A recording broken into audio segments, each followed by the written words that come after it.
Maple Grove was the kind of town where doors were left unlocked and pastors were trusted more than police.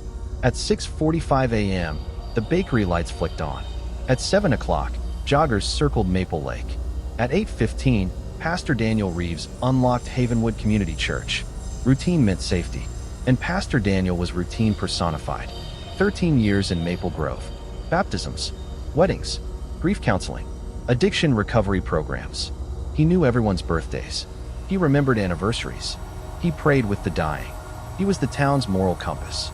So when 22-year-old Lila Moreno disappeared after volunteering at Havenwood's youth mentorship program, no one, not even Detective Mara Collins, initially considered that the church might hold more than hymns and hope. Lila was dependable, texted her mother every night. On Thursday, October 14th, she didn't. Her car was found near Maple Lake at dawn, crookedly parked, keys still in the ignition. No signs of forced entry, no shattered glass, no visible struggle, which meant one thing: she likely left with someone she trusted. Rising suspicion.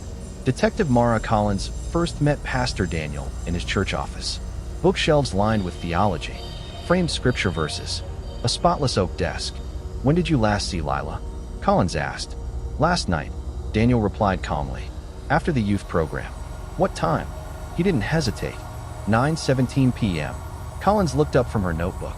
9:17? Yes. I remember glancing at the clock when she mentioned her early shift. The answer was smooth. Precise. Too precise. Grief usually distorts time. People say around 9. A little after. They don't offer exact minutes. "Did she seem upset?" Collins asked. Daniel folded his hands neatly. "Anxious, perhaps. She wanted to talk privately. I suggested we speak later." "About what?" A pause, barely noticeable. "She didn't say." Collins studied him. Measured breathing. Steady eye contact. Controlled posture.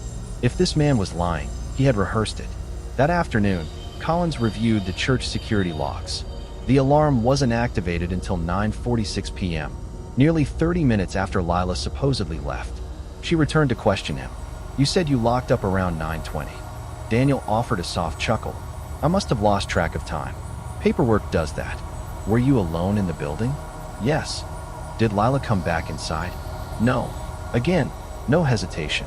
But something about the word no felt practiced. Investigation deepens.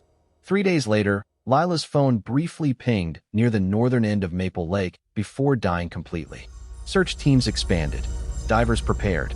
Maple Grove gathered nightly for prayer vigils, led by Pastor Daniel himself.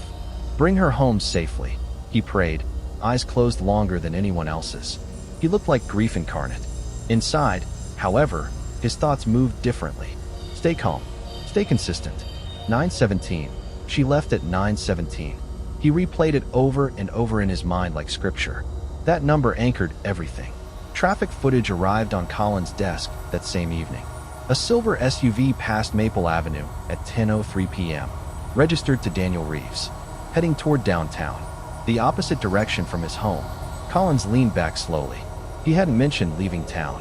When asked the next day, he smiled faintly. "I couldn't sleep. I went for coffee." "Where?" "Between 9:30 and 10 p.m. She reopened her notebook. 9:17 p.m. If Lila left at 9:17, why was Daniel's SUV captured on camera at 10:03 near the lake road?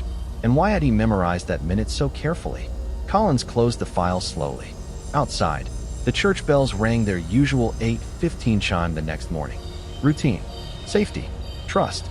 But somewhere between 9:17 and 10:03, the truth was waiting. And it wasn't buried in the water. It was still walking free. The day Lila Moreno's body surfaced, Maple Grove lost its illusion of safety. But it did not lose its faith. Not yet. The vigil that evening overflowed into the church parking lot. Candles flickered against autumn wind. News vans lined the street. Havenwood Community Church, once a symbol of comfort, became the epicenter of collective grief. At the podium stood Pastor Daniel Reeves. He looked pale, exhausted, devastated. "We must not let fear divide us," he told the crowd. "Lila's light cannot be extinguished by darkness." His voice trembled at the right moments. He never looked at the lake. Detective Mara Collins stood near the back, arms folded, watching, because grief is unpredictable, but performance has rhythm. and Daniel's rhythm was flawless. The autopsy report arrived the next morning. Blunt force trauma to the back of the skull. Single strike. Controlled. Precise. No defensive wounds. No signs of restraint. The medical examiner circled one sentence in his notes. Victim likely new assailant. Collins read it twice. Someone stood behind Lila, close enough to strike cleanly, and she didn't flinch. Trust can silence instinct. Collins turned to phone data again. Lila's last outgoing draft message, timestamped 8:52 p.m., still echoed in her mind. You said this would never happen again. Never happen again. That implied history, a pattern, and patterns leave traces. Church Wi-Fi logs showed Lila's phone connected to the network on multiple late evenings over the past 3 months. Always after youth programs ended. Always when Pastor Daniel's office computer remained active. Collins requested more data. Parking lot cameras, keycard access, building motion sensors. The night Lila disappeared, only 2 internal doors were opened after 9:20 p.m. One led to the pastor's private counseling office. The other, to the rear exit facing the lake road. Daniel returned voluntarily for another interview. This time, Collins didn't offer coffee. Pastor Reeves, she began evenly. Why did Lila's phone connect to church Wi-Fi multiple nights after hours? He folded his hands as usual. She struggled with anxiety. Sometimes she needed extra counsel. Alone? Yes. Behind closed doors? A pause. That's how confidentiality works. Collins slid a photo across the table. Youth group photo. Spring retreat. His hand rested on Lila's shoulder. Not inappropriate. Just intimate enough to feel personal. Were you having a relationship with her? Collins asked directly. Daniel's eyes lowered. It was a lapse, he said quietly. A mutual lapse. You were her spiritual authority. I never forced her. Not I didn't kill her. Again, language reveals more than denial. Outside the interrogation room, Collins replayed his words. Mutual lapse. The term minimized responsibility, equalized power. But Lila was 22. He was 45. Married once. Widowed. Trusted.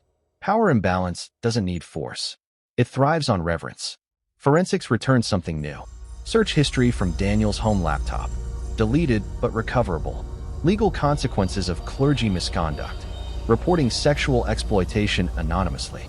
DNA evidence lake water exposure. Water depth Maple Lake, Northern Bank.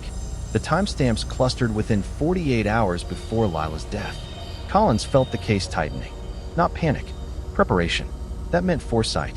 She returned to Daniel with printed copies. He stared at them longer than necessary. I counsel people facing false accusations, he said carefully. Before you were accused? Silence. His jaw flexed. She threatened to destroy everything, he said finally. Because she was pregnant? Collins asked quietly. The words hit. His breathing shifted. Collins had taken a calculated risk. There was no confirmed pregnancy yet, but pharmacy records showed Lila purchased 2 pregnancy test days before her disappearance. Daniel's eyes betrayed something. Fear. She wasn't sure, he muttered. So he knew. How did you know? Collins pressed. He looked up slowly. She told me. There it was. Connection. Motive. Exposure.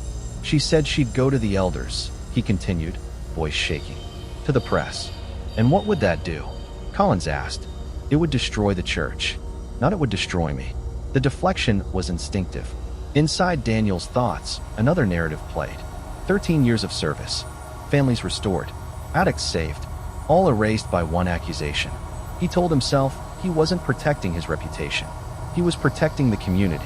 That's how justification begins. Collins reconstructed the timeline. 8:52 p.m., Lila drafts the message. 9:17 p.m., Daniel claims she leaves. 9:30 to 10 p.m., estimated time of death. 10:03 p.m., Daniel's SUV captured heading toward Lake Road. 9:46 p.m., church alarm activated. If she left at 9:17, why didn't he arm the building until 9:46? What happened in those 29 minutes? Collins requested soil analysis from Daniel's SUV tires. Results pending. That evening, Daniel returned home. He stood in his bathroom again, turned on the tap, washed his hands. There was nothing on them, nothing visible, but he scrubbed longer than necessary. His reflection stared back, calm, dignified, admired. He whispered to himself, I didn't mean for it to happen. Outside, a knock sounded at his front door. Firm. Deliberate. He froze. The knock came again. Detective Collins' voice followed. Pastor Reeves, we need to talk about the lake. Daniel closed his eyes. Because between 9:17 and 10:03, the water had kept its silence. But the evidence was starting to speak.